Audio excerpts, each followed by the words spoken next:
Alright, welcome back everybody to another Road to Commander episode. Today we're getting back into Borderlands 1. So let's start getting through all this stuff and just continuing on. Level 27 out of something I'm assuming is in the 70s. I think the max level's in the 70s. We'll see how it goes. So let's just keep trucking along. Let's just keep looting and shooting and enjoying ourselves. Yikes. I haven't slept in 3 days. Why do these things randomly mute? Like, I didn't press any buttons to, like, mute it. It just stops. Why does it do that? Yeah, storage. More storage.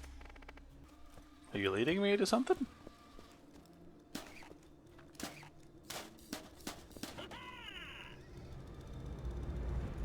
Please open the box. Oh, thank you. All right, we got guns over here. I didn't know they'd lead you to, loot. It's pretty neat. Might be good to get to the bottom of each one. And that way everything's unlocked after that point.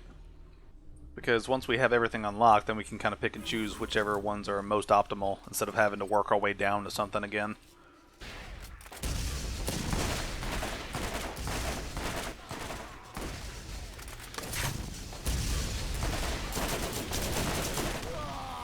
What the fuck is blowing me up?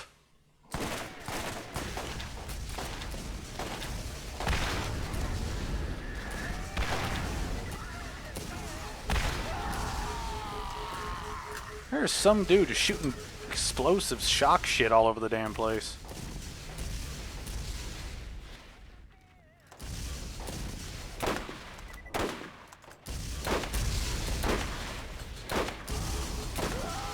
What the fuck? I can't see their projectiles. What the hell?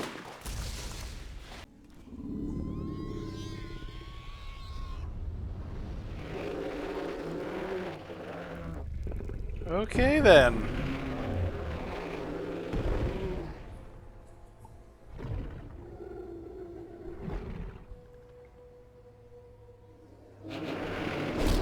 Rack Hive. Okay. Okay.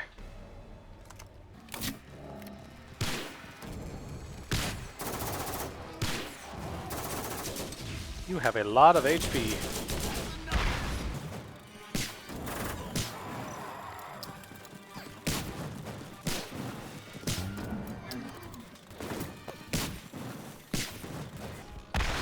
Alright, we're just gonna keep shooting and stay away.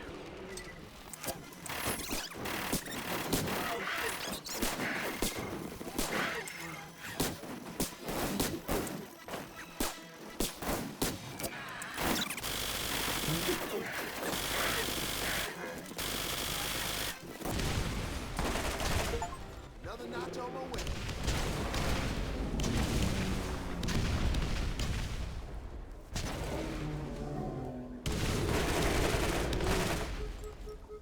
Alright, big guy down. Are we keeping score here? Was that it? Just a little bug? I wonder, with fall damage, can I survive this? Oh, when it breaks my fall, yeah. I was hoping to get one big fall. Push the limits of how much damage my legs can take. One thing I've been thinking about as I've been playing this is, it's weird. It's like I miss how involved the dialogue was in Borderlands 2, but I can't say that it's correct to say that I missed that because that came after this game. And it's weird when that's the thing that happens. That's weird when you play games out of order is you miss mechanics or miss things that came later on. So it's like you're missing improvements that happened over time. It's kind of weird. What you want? Because, I mean, like Borderlands 2 had a shit ton of dialogue. Like, a ton of voice acting was done in that game. Like, I bet if you put it all together, it's easily, like... You probably spend a good, like... 50% of the game just listening to people talk, right? Which normally would be considered negative, but like I really like Borderlands 2, right? I think it's a really cool game. You know, I think it's a really good, entertaining, funny, and engaging game. And after seeing kind of where it came from with this game, you know, it kind of makes me appreciate, I guess it's nice to see the genesis of all this, you know, kind of see where it all started and then what it improved into. Because the only games in the series I've played so far have been, I played Borderlands 2 several times before playing any other games. And then I played through Tiny Tina's Wonderlands, which I had fun with that just because it was like a fantasy Dungeons and Dragons-y sort of thing. And I'm not that big into that, but I like the idea of Dungeons and Dragons. You know, I think it's neat. Oh, you know that hurt. But yeah. So I've basically played the two oldest ones and then the newest one. So it's kind of weird going back and forth between like the two different kind of like old school ones and then the modern ones. It's weird going back and forth between those.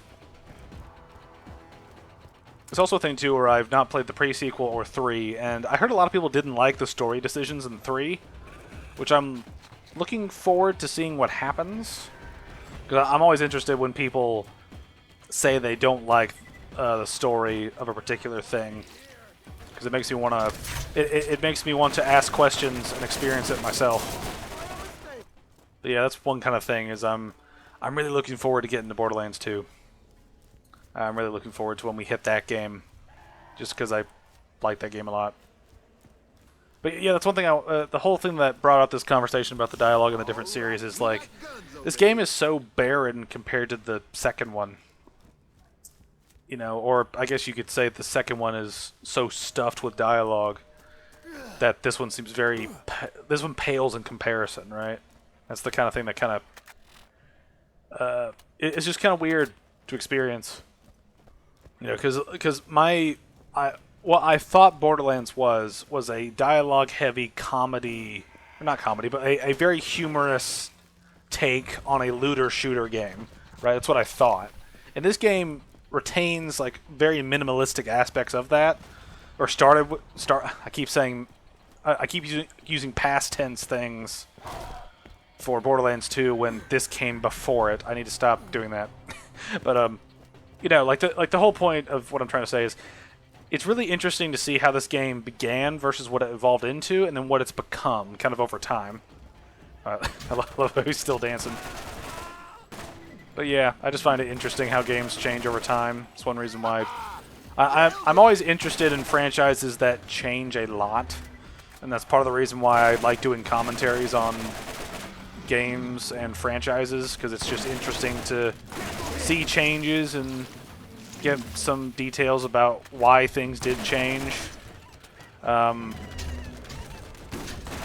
know, like it's, you know, like my first commentary of Dark Souls 2, like kind of famously, or I guess quote unquote famously, because I'm not famous, but it's the kind of thing where it's like Dark Souls 2 is famously known as kind of like the anti-Souls game, or the different Souls game, if you want to put it positively, just because it's different in a lot of ways from what came before. And it's one thing that upon looking at the what are you? Elite my ass. Right. Yeah, elite my ass. But yeah, just like my Dark Souls 2 commentary, you know, laid into Dark Souls 2 a good bit, and in retrospect, it is one of the things where I did miss several things that it did do that were good for the franchise. You know, even if it was just little things. You know, it's just one of those things where it's weird seeing franchises change, and that's one reason why I like doing the commentaries on multiple games within a franchise, or doing the entire franchise. You know, after my Modern Warfare trilogy commentary, I now have a better grasp of how to tackle multiple games at the same time in the same franchise. You know, which I think leads to some interesting discussions and Also makes the video more interesting because I'm covering 3 games in one. And you kind of get to see the progression of the games in, not real time, but you get it in a relatively short span of time, you know. And so I think it's interesting. I think it would be interesting for me to cover other, like, kind of mini franchises. Like, I would love to cover the Dead Space games. The only problem is that the content in them is very broken up. Like, not all of it is in a convenient way for me to record it, so to speak. Like, because I've seen, like, you know, some of the DLC that came out for it was, like, locked to console or, like, mobile stuff, from what I understand, and just some of the DLC I can't buy just because the games have been kind of discontinued and full-on rebooted. You know, so it's just, like, I'd like to talk about that franchise, but I would want to tackle it fully as opposed to just base game. And it's just something that I thought would be an interesting thing to do. Because I'd like to tackle some games that are a little bit smaller in terms of, like, what they are, so to speak. You know, like doing a commentary of any FromSoft game is going to takes forever because there's a lot to talk about mechanically, narratively, aesthetically, mechanically. There's just a lot to talk about there. They're very dense games. You know, even when there are things that I don't like about certain ones, whether it be Dark Souls 1, 2, or 3, you know, or Elden Ring, Bloodborne, whatever.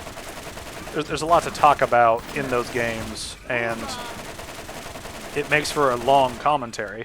But as you can see from my Call of Duty commentary, I tackled a couple, like 3 games in one video, and it was barely over 5 hours. But yeah, you get what I mean. I like talking about franchises, and now that I've done it once, I feel like I can do it better in the future. But yeah, just I'd like to tackle some franchises that I would like to do in single videos because I really like how the Modern Warfare Trilogy video came out. I liked how it was kind of 3 mini commentaries and then a comparison at the end. I really like that format, and I think it'd be a good format moving forward. The problem is that there's a lot of franchises that I would like to do in a similar manner to that, but a lot of the franchises I've run into technical issues with them. Like I mentioned Dead Space before. I'd love to do the Dead Space trilogy, but the Dead Space 3 has not been working right for me. I need to do some tech stuff and figure out how to fix it on PC. Also, the port of 1, something's up with the mouse work in that game, because I've had mouse problems with, you know, and this is the thing, I want to be fair to the game, and I don't want my mechanical limitations given my setup or something. Like, if my mouse was faulty, I'm not going to blame a game for the camera being faulty, right? And so I don't know if Dead Space 1 just has a really bad mouse input system or not, or if it's like an actual, like, hardware problem for that game specifically, and there's some setting that fucks with the mouse work or something like that. Like, so there's technical problems there that prevent me from actually diving into that trilogy. I'd love to cover the Resident Evil games just because there's a lot to cover, and the deeper I get in, the more interesting it becomes, and also just the more I have to say about the franchise as a whole, just as it kind of goes. Like the deeper I get, the more I have to say. You know, some of it good, some of it not so good. You know, but it is one thing where I would like to cover franchises. It's just I keep running into technical issues. Where, you know, like I would love to cover the Resident Evil remakes compared to the originals, but the originals 1, 2, and 3 are not on PC as far as I can find them, right? And I don't want to go through third-party shit outside of, like, Steam just because I don't trust that shit. I don't want to risk... You know, it feels unsafe, and I don't want to be unsafe. You know, so it's a thing where I'm trying to figure out how best to tackle that. And I've actually thought about doing a commentary of Resident Evil 1, the remake of 1, just because the more I play the games, the more I actually like that game over all the other ones, even the modern remakes. I really like the remake of 1. And that was my first experience with Resident Evil, and I don't have that much... I don't have that many complaints about it, apart from just the way the camera system works. I mean, apart from that, I don't really have any complaints about that game compared to the remakes of 2, 3, and 4. I have some serious problems with the remakes of 2, 3, and 4. And just the remake of 1 just seems like a really good remake. It's a good remake in that it's the same game, but it looks better and works a little tighter, which I mean wouldn't really classify as a remake, and by my own definition, but still, I think it's a really good enhancement from the previous thing. But I also don't have context for the remakes of 2 and 3 because I never played the original 1, 2, and 3. You know, and I'd like to, so I can have a better perspective on it, but I don't want to get a console for it and then play it or go through some third-party thing to actually make it work. You know, there's problems with some franchises as a PC gamer that I have to figure out how to deal with before I tackle them. You know, and there is a part of me that just wants to say, like, there is a part of me that just says fuck it, because there's a certain part of me that says, you know, things should stand on their own 2 feet without the appeal of nostalgia and without the appeal of kind of a franchise. You know, like I've seen a lot of people in recent years that will just simp over a franchise no matter how terrible the content is. You know, I mean, just look at modern, like, Star Wars stuff, right? There's so much bullshit being pumped out from that franchise that doesn't mean anything, has no actual value, and doesn't actually have any merit to it as art. It's just thing you remember on the screen with other thing you remember on the screen. You know, it doesn't add to the experience at all. You know, and there's just a bunch of stuff that I would like to talk about in the Resident Evil franchise that I think is something that should be discussed, right? And it's just one of those things where I think about it and I'm like, you know, I don't know if some of these ideas in the Resident Evil 4 remake were good ideas from the original. And there are also things in the original that I find incredibly underwhelming or downright ridiculous. You know, like as if you've seen my walkthrough of the Resident Evil 4 runs, you can notice my opinions on things as they changed from the original to the remake. And I think that's valuable to have in essence of a commentary, but at the same time, judging a game on its own merits without referencing what came before. And it's similar to how, if you look at a movie, it's like if you look at a movie and then you look at a remake of the same movie, right? And if, you know, they have to be good, first and foremost, and they have to be good on their own merits. They can't be good because it's a better looking version of the previous thing, or it's, you know, whatever else you might have. You know, like the end product needs to speak for itself. Just because it's a sequel to a thing, or it continues a thing, or it's a remake of a thing, does not make it inherently good or bad. It just means it's coming from somewhere else. You know, and there is an expectation, you know, like there are expectations that I think are fairly assumed to... The things that need to be assumed are, you know, you assume things will improve. You know, like one thing about the Resident Evil 4 remake that I found kind of interesting is how they took out some elements of the remake, or of the original in the remake. You know, like not having to use, like as much as it's big things and little things, right? Like taking out that whole sequence where you fight the monster on the platform that slowly drops different sections of it. Right, dropping that I think is totally fine because I did not like that sequence in the original, and you know, but at the same time, it's like, okay, but could they have improved upon that sequence to make it more entertaining as opposed to just dropping it outright? You know, like what's the difference between improving versus completely cutting?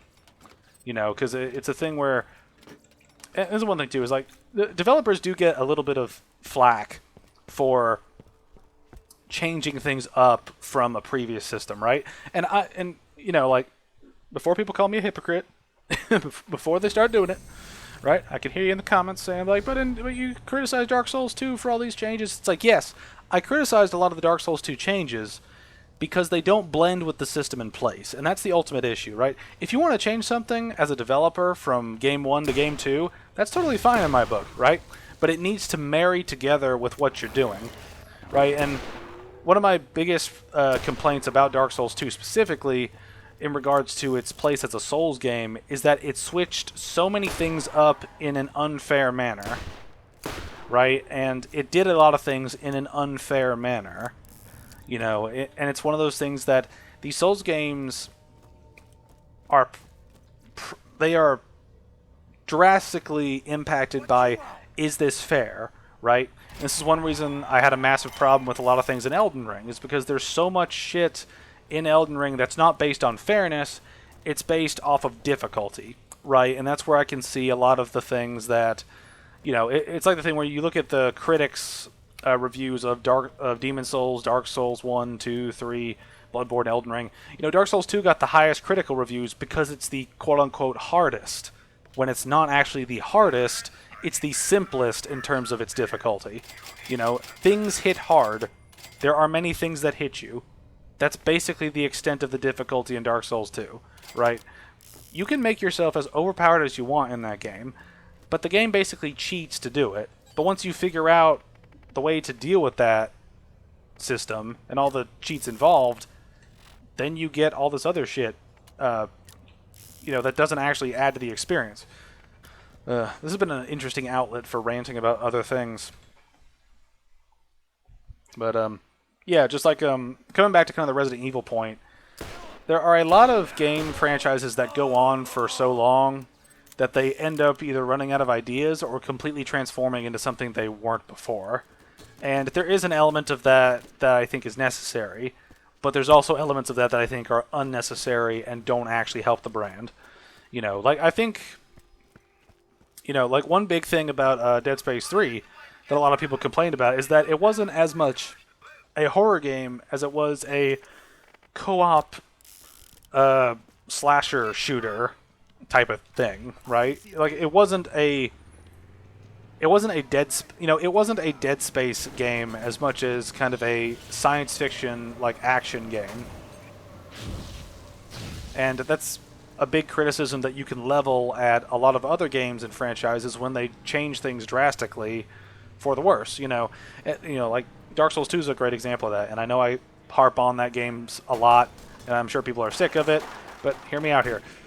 Part of the reason why Dark Souls 2 was criticized as much as it was is because it's a sequel to Dark Souls 1, right? If Dark Souls 2 came out under its own name as a different game by the same developers, but it's in the same style, a lot of the criticisms I had of the game would not be as intense, or would outright be mitigated, because it's a new IP. You can do different things in a new IP, right?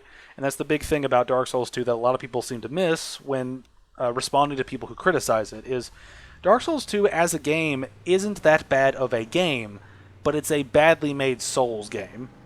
And that's a different thing than just being a bad game, right? Like, I like Dark Souls 2, and I end the video by saying, I like Dark Souls 2. I like playing Dark Souls 2.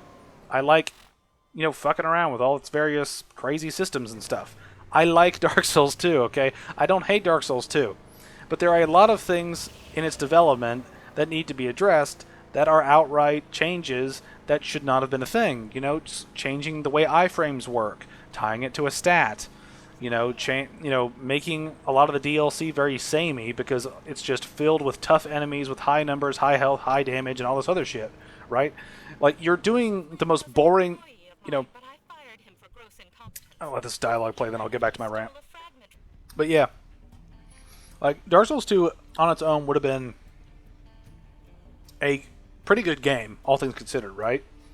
Like, and this is one thing too, is if you take the games out of order, right, and you play them out of order, you can notice a certain character arc of improvement, right?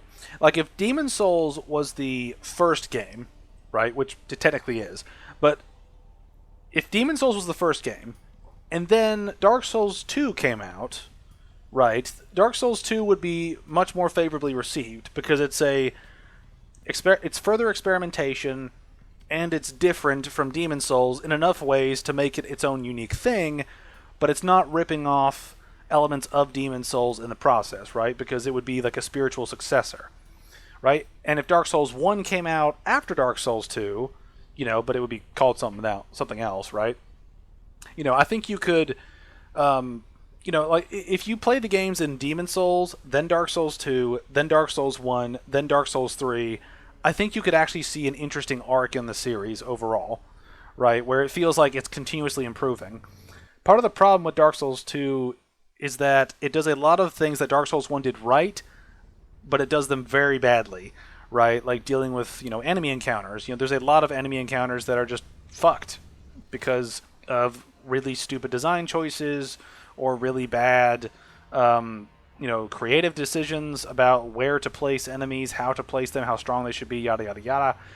You know, and that's the problem that developers have that I've seen in a lot of different franchises. You know, like, one franchise I plan to cover relatively soon is The Evil Within. Because I think Evil Within is a really good example of trying to do your own thing, but making it incredibly annoying in some parts, but then you find a blend between old and new and create something pretty cool out of it. That's one reason why I have very mixed opinions on Evil Within 1, but I really enjoy Evil Within 2. Now, does Evil Within 2 borrow heavily from... Oh, man.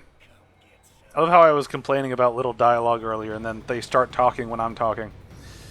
Yeah, like what I was saying with Evil Within, right? Like, there are ideas that are in Evil Within 1 that are interesting and could have been better, but they're poorly implemented, or they're not fun to experience as a player, right? And this is one thing too. It's very hard to quantify fun, right? It's very hard to quantify that in an objective sense, right?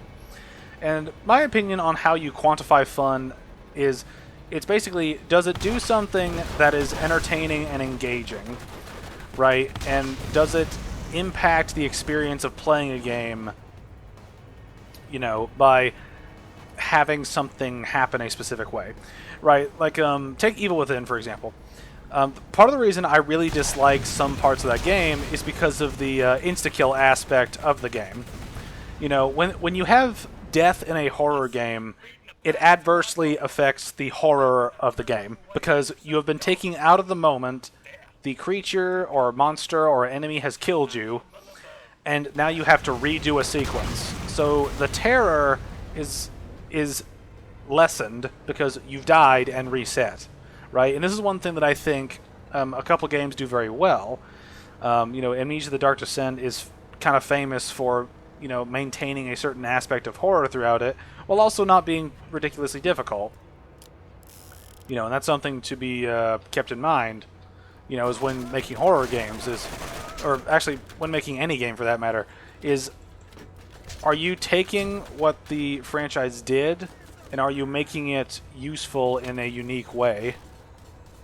Like, are you adding to the experience by having certain things happen, or are you resetting the experience? Because if you're resetting the experience, i.e. making a thing that insta-kills you, have you added to the player's experience of the game, or are you just prolonging the inevitable? Right, and I am of the mind that you are just prolonging the inevitable, and you're not actually making the experience better by creating an encounter that has an insta-kill function in it. You know, it's one of those things where old games, I think, could get away with it because of the early stages of games, right? You're not quite sure exactly what people will like when you create an insta-kill puzzle, right?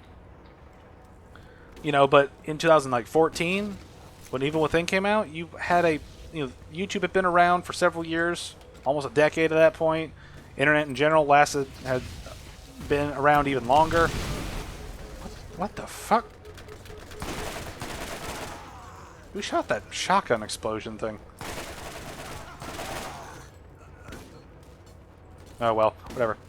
But I hope I'm getting my point across. It's hard to like keep track of what I have to do here and get these rants out in a digestible format that's understandable. You know, like, it's just getting back to kind of what I was originally saying. I have a lot to say about a lot of different franchises that have changed over time, right? And I would like to talk about them in commentaries once I get to them. It's just a matter of figuring out how to get to them and how to get over technical issues that prevent me from getting to them. You know, so that's kind of my story. Now we'll get back to Borderlands-y things, I guess. I don't know how long I just ranted for, but it felt like I ranted for a good like 10-15 minutes, so when this gets edited together, I hope you enjoy the rants. And if not, sorry. That's all I can say. Oh yeah, one thing I was thinking about is I'm not sure what level you're going to be by the end of this game, because I remember that the end of Borderlands 2, if you did a bunch of side content before doing the main thing, you usually ended the game around the 30s or 40s, I think, in terms of level. Right? I might be wrong, but that is something I distinctly remember about Borderlands 2, is like you play for a certain amount of time, and you roughly get into your 30s or maybe early 40s in terms of level by the time you reach the final boss fight with Jack. And I wonder where this game ends, because I know very basic information about how this game's story works. I don't know the finer details of exactly where it ends. I just know that certain characters are in certain places by the end of it. And that's really it. I don't really know much else about it, apart from kind of where it eventually leads, you know what I mean? You know, it's kind of like watching the Star Wars prequels for the first time. Is you don't really know where they're going. It's like you know where the story is going, but you're not quite sure where everybody ends up, besides like named characters from the OT, right? So you're just kind of sitting there like, what happens to all thing people? One thing's for sure is we're making some decent progress, because this is episode 2 and we'll be like level 36 or so by the end of it, probably. I like the arrow pointing at him.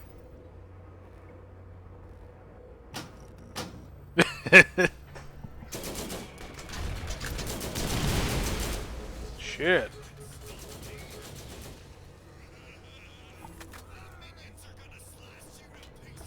See, do I have to actually fight my way up to him, or will he just keep spawning dudes? I'm not quite sure. This is one problem with some fights in video games, is like you're not sure if you're supposed to kill the weaklings or go straight for the boss.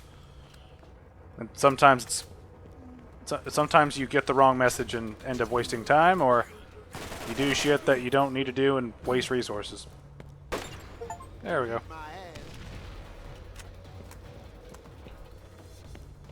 See what he dropped.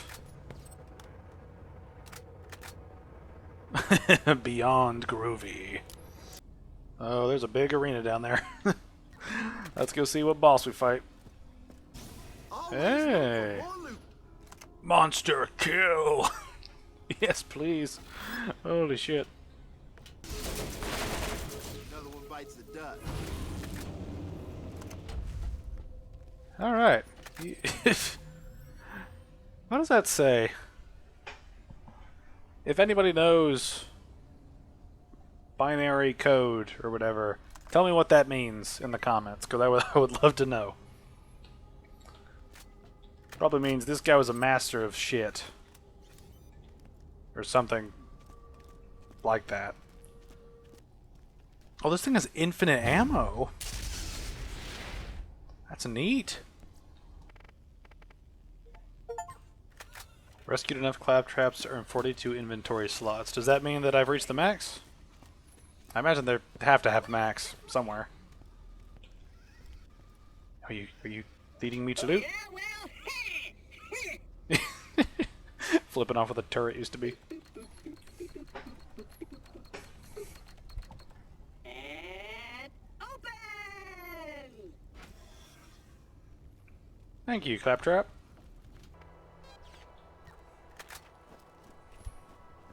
Alright. Okay, we've unlocked the bottom of those two. Now we're going to unlock down to the bottom, and then after that we'll just pick and choose what we want. Shit! Shit!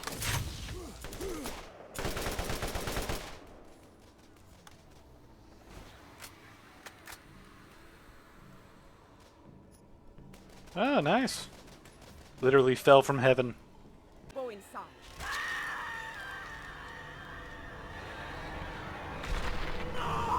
Okay, we're fighting Cthulhu. That's neat. The Destroyer. Ooh, but check me out. Oh, come on, get down.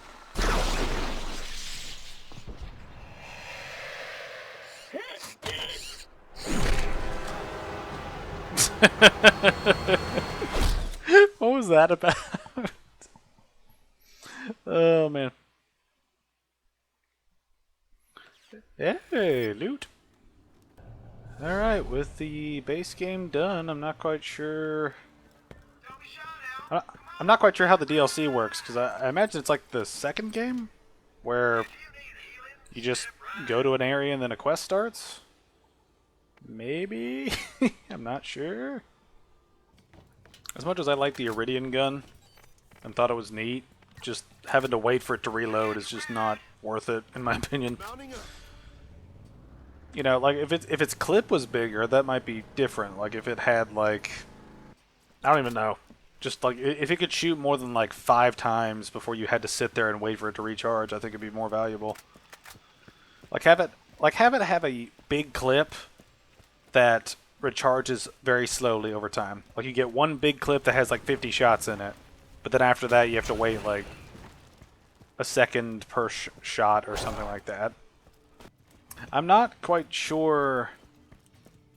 Like, I'm not quite sure how far we can go in this game, and if it has, like, a New Game Plus. Because I know Borderlands 2 had a New Game Plus feature where everything scaled up to whatever your level was. You know, or at least it scaled up to where you should be by the end of the base game. So, I mean, I guess we'll try doing all the DLC content, and then we'll, I guess, just run around and try to figure out what we have left to do. I also don't know what DLC to tackle first, because this is one weird thing is, every time I played Borderlands 2, I played the DLC content in a random order, so sometimes I'd reach a thing that's ridiculously hard, and then another time I'd find something that had, like, next to no challenge in it. So, I don't know what order to do them in. I thought about looking it up, but I kind of like flying blind for these things. It's fun. Very entertaining. See, I thought this game would be longer, is the thing that kind of got me. Because I didn't expect to finish the base game within kind of 2 episodes of this Road to Commander thing. Did not expect that. I also don't know if there's any side quests lingering anywhere, because Claptrap normally chimes in saying, "There are new missions at this bounty board." And now I'm getting nothing. We could go for the I fired every bullet ever challenge, because that's an easy thing I can just do while watching a YouTube video or something, just hold the trigger. And we've got $3 million to boot, so I don't know. See, part of me wants to try to do those challenges, another part of me just says, go to a DLC and just do something. Let's go to Jacob's Cove and just see what happens. Oh, cutscene. Seems very Halloween-y. The zombie island of Dr. Ned. Okay, let's see what this... Okay, this is within our level range, so I guess you're supposed to do this one first. Alright, one thing that I saw while booting up the game is that we can decide in the main menu whether to go into New Game Plus or not. But it is nice to know that the New Game Plus function is there. We'll just have to see how it goes. And I also don't know if it like resets progress at all. I also found a list of what order to do the DLCs in, so we're going to be doing some stuff after this one. And it appears the level cap is 69, if the math on Wikipedia is right. It says one DLC raised it to 61, and another DLC raised it to 69. So we'll just assume that it's 69. Alright, so can my turret actually have incendiary ammo? This whole run, it's been doing nothing but... The entire time I've been using my turret this run in this DLC, it's always been corrosive, which is the worst thing. Why did the game pick that? I also can't tell if it adds it where it'll cycle through different elemental things, or if it's like a strange mix of different things, or if you have to pick each one and then it uses that one until you get another one. I don't know. I don't get it. Whoa, Skaggy, you wouldn't believe what happened to me. Look at a Scooby-Doo parody. I found this town and then, like, no one there. I finally ran into an old doctor who said there were zombies throughout the haunted forest. He seems like a nice old man, so I thought I'd help him out. Who needs the rest of the gang, right? Now I'm invested in the story. Now I want to see what they're doing with the parody of the Scooby-Doo gang. Okay, so, like, you know how that ghost always turns out to be some old guy with a mask on? I don't think these zombies are wearing masks. So, I've been doing what you and I do best, Skaggy. Hiding. Zoinks! I think I hear something. Like, I better sign off. Don't worry about me, old pal. They never think to look in a barrel, right? Oh, you know that hurt. Oh, man. Okay, this is freaky. Okay, Undead Ned is a freak.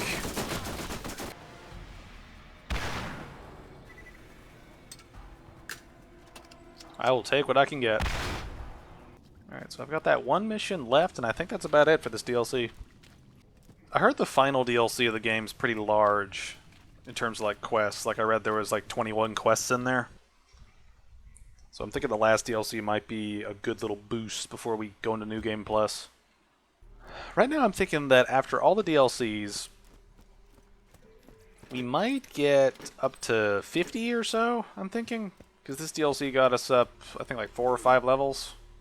So I'm assuming after the next 3 DLCs, one of them I heard is just an arena. Or I read is just an arena thing. So there's not really much else there. I'd like to get the next DLC set up so I can be ready to jump in next time I get to it. Why does this not unlock from either side? That's just stupid. Let it unlock, for the love of God. And let me jump over this. Why do I have to go back through shit? Quit wasting my time, game. Yeah, I think these go in order, because the vault was the last level we did, and then we hit DLC, then DLC, then DLC. Alright, I read this DLC doesn't give a lot of XP outside of just doing the quests. So I'm wondering if this will be short and sweet. Or complicated. I don't know. Complete 5 rounds in each Coliseum. Alright, so is this just an easy, just jump into each one and do things sort of thing? We'll see what happens, I guess. Hellburbia. I guess we'll go here first. We'll see how much XP this first one gives, and if they don't give a whole lot of XP, then we might move on to another DLC. I might just die and just not do this DLC, because if the rounds are going to take this long to do, then I may as well just skip this and move on, because that first round took like 15-20 minutes, and I don't want to have to go through like 5 hours of, or probably like 5 or 6 hours of just doing this wave thing over and over and over. But I'm not getting XP for killing enemies that are my level. Yes, I would like to exit. This is a thing that friends do that's fun, but for the sake of this challenge, no. Big old no. Alright, well, we got this set up. But, yeah, that's going to be the end of Episode 2. I'm thinking in Episode 3 we'll get through this DLC and probably most of the next one. I don't know exactly how long the next one will be. I know it's rather large. It's got like 21 quests in it. So that might take a good little bit. I don't know yet. We'll figure it out when we get there. But, yeah. Expect this to continue on the rotation. I'm thinking that this series might go on for maybe like 8 or so episodes, I'm thinking right now. Just because we got through the main game and the first little bit of the DLC in 2 episodes. So I'm thinking that maybe by the time we hit 5, we will have gone through the main game again. I don't know. We'll see. But I'd just like to thank you all for watching, and I will see you guys later.